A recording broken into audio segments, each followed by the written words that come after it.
Oh, hello there. Did you know it's Truesight Tuesday? Now it is.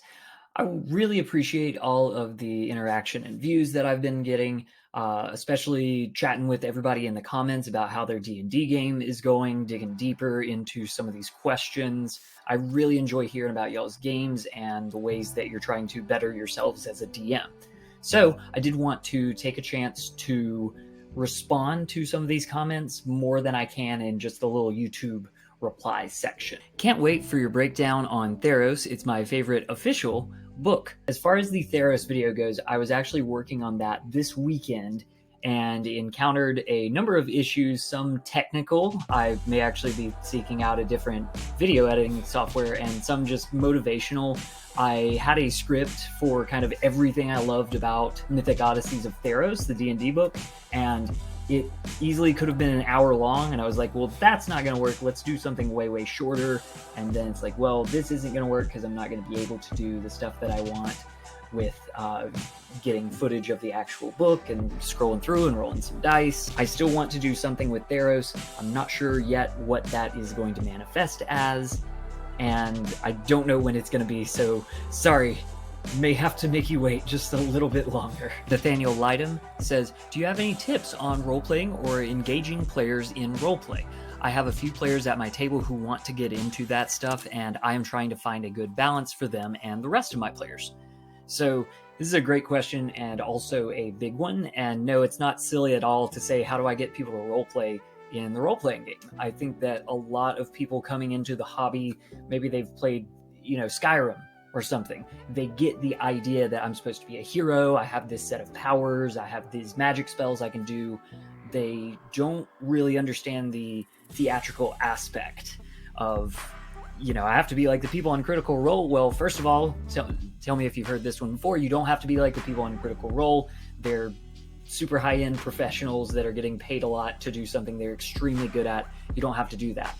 I will point out that the player's handbook for D&D and really most any other role-playing game says something to the effect of, you don't have to say, and you have my axe. You can just say, my dwarf says that you have his axe on this journey and he's very stoked about it, more so than me, the role player, is. That's fine. And I think that if you exhibit some of those different examples to your players, that will make them feel more comfortable. Look for things that that person wants or that their character wants, and start gearing your encounters, especially those social encounters, towards the things that they have already told you that they want. And if they haven't told you what they want yet, just kind of sit back and notice when that player is engaged and having the most fun. If you have a monk or a barbarian player that's super excited whenever there's a mention of like a duel, then what you can do is start to gear your social situations to, okay, we want to have a big trial by combat, or we want to have an anime arc tournament. Why not? Something in there. Start gearing the plot points that you already have into something that is going to be palatable for that particular player. And I think you'll find that they will gravitate towards that, and they will get more enthusiastic, and they'll probably also know, oh, cool, this tournament arc is here for my character. That's awesome that you did that. Thank you. Imween says they're at 5th level. I want to bring them to 6th level with a bang.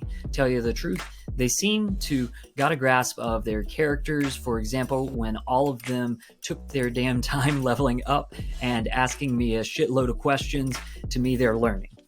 6th level, I told them I don't hold their hand. Tell you the truth, last game session, I didn't have to. Also, S-tier DM move right here. I have fallen into the mistake before of focusing more on the characters and their journey to do milestone level ups.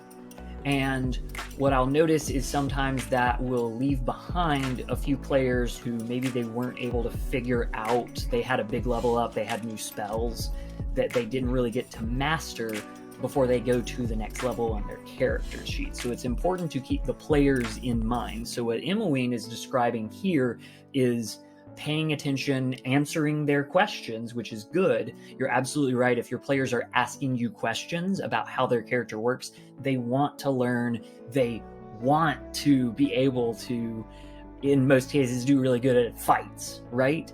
So being able to kind of say, you're doing well, you've checked off all your abilities, you're using them well, you're ready for 6th level. And by the way, I don't think it's a bad thing at all to tell your players, hey, as the DM, I'm running these 40 monsters and NPCs this week. I don't have time to tell you every little thing on your character sheet. It's your responsibility to play your sheet and play your character. I don't have much of a response here from Truesight, just to say that everything that Emma Ween is describing here, on point. Keep it up. Also, in response to the Troy Game of Thrones videos, Scaled Cardinal says, I am so glad you mentioned this as someone who is tired as hell of seeing so much media just throw SA, sexual assault, in for shock value. Yeah, it's something that I've encountered a lot of, especially as somebody who was a rabid consumer of, manly grr media through college and really on up until now. Like, I still love war movies. I still love action movies. Berserk is still my favorite series of fiction of all time. But there's some messy stuff in there. The reason why this is important to me is because I've caught myself and plenty of other DMs or writers, content creators, kind of just throw in SA in their worlds as like a given. And I just got to tell you, it does not have to be there. My encouragement to you, before looking at your games and stuff, the next time you're watching an episode of Game of Thrones or 300 or anything, any of this stuff, the genre, and there's a scene of SA where usually a woman is put into danger or threatened, and usually the male hero has to be the one to save her. I want you to ask, what does this contribute to the story, and could it have been done another way? Yes, there are evil people that do evil things, but did we have to go there to something that is potentially triggering for somebody else and, is just unnecessary? And now ask yourself in your adventure, if you're about to put in a case of SA or this same thing happening again, it happens a lot. You don't have to remind people. Is this going to help? Is this something that my players are going to enjoy sitting through and playing through and living through as their characters? Is it something that I would like to play as a player? In almost every case, I'm betting it's not necessary, and you have the power to think of another way through this. You explained why I hate Game of Thrones. I understand why some people like it, but it's a no from me. You do not have to like Game of Thrones, and I was a big fan of Game of Thrones for season 1, really on up through like season 5. I was still defending the show. Season 6, I was like, and then 7A, I was actively hate watching. I do think that it's an important show. I know that we talk a lot about how Stranger Things really contributed to D&D 5th edition being the absolute king of the RPG world, but I would argue, without backing statistics or evidence, that Game of Thrones played as big, if not a bigger role, in getting people to the game, because it showed adults, hey, here's a bunch of character-driven stories, at least in the first 4 seasons, of an ensemble cast. No one is really the Luke Skywalker, destined hero archetype figure. Jon Snow kind of seems like that, but then we start messing with expectations. I think it really showed people how open the genre can be. And unfortunately, it ended in a terrible place, and we don't have to talk about it anymore.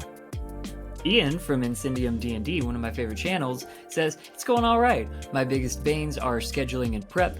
I often write myself into a corner or lose inspiration in the middle of prep, but I love to do it, and practice makes perfect. The thing that I would remind you is, it is really easy to get caught up in world building and start spinning your yarn, and soon it snowballs into something you can't control anymore. So when I feel that that is happening, I try to bring it back to asking what is important to my players.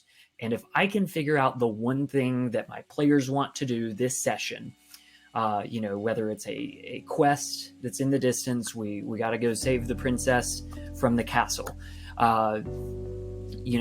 Can we do that this session? Let me prep the castle. Let me make sure I know my voice and my personality traits and my flaw and my epic betrayal for the princess. Let me make sure I have those down.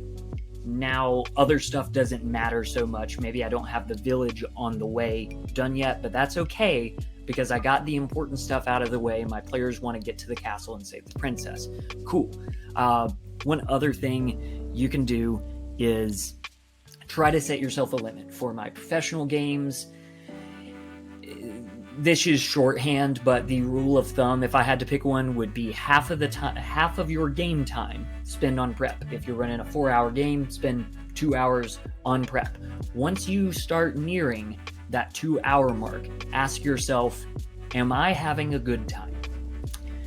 If you are still having a good time in your prep and you're writing and you're spinning that yarn and you're coming up with the village and you're making traps for the castle, good, keep doing it. This should be fun for you. It's okay for prep to be fun. But if it's feeling like a slog and you're just trying to get this stuff done, it's like, ugh, I don't have enough resources for traps. I don't know what, I need 3 more levels of traps and puzzles in this castle. Just stop. Did you get the princess? Is there a castle? Do you know what they're going to see on the way? Then take a break. You've done your job. And in fact, it's probably not your job. You're probably not being paid to DM. So you're doing this for fun. And if it's not fun for you right now, that's fine. I know that there's a feeling there of like, but I owe my players the best time ever. I gotta make these 3 levels of traps and puzzles. No, like, you don't owe them anything. You want to do a good time for your friends because you're a good person, and that's cool, but don't let that twist itself in your mind to like, I owe them, I have to prep for 3 more hours to make this dungeon perfect, because that is how we get dungeon master burnout. That is how next week you say, I'm sorry guys, I just can't do it, and now you've done a disservice to yourself.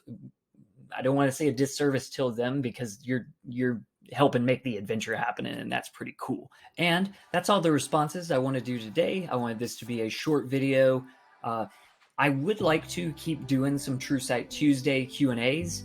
It may not be every Tuesday, but if you want to leave a reply in the comments below, tell me about how your game's going, tell me about an issue that you're encountering that you could use some extra pointers on, and maybe not a full video, but I don't know, there's topics here like prep, God, that could wind up being a Truesight video later on. Let me know in the comments. I really appreciate it. Last thing I should mention is just kind of a channel check-in. I am trying to branch out from just doing D&D stuff for obvious reasons of stuff that has happened in the past month. Even though the OGL situation has more or less resolved itself, maybe for now, it all kind of made me realize that I have a lot of eggs in one basket, and I need to diversify and space out. To that end, it made me analyze some stuff that's important to me and my channel and what I'm doing with Truesight, and I decided that I do not need TruesightDND.com. So that website is going to be no more. My paid D&D coaching is going to be no more. My free tavern chats are going to be no more. And I don't consider that a loss at all, because while that site brought me some good conversations and a little bit of cash flow that went straight to my D&D shelf, I have gotten more engagement from this channel. I've had more chats like this, and I've been better able to give out advice to a crowd through YouTube. So no big deal that Truesight D&D is not there anymore. I honestly feel a relief and feel like my life is more simpler just making these YouTube videos. That is all. Please have a wonderful game this week, and if you need some pointers, you have a familiar you can summon. Have a nat 20 day. Bye bye.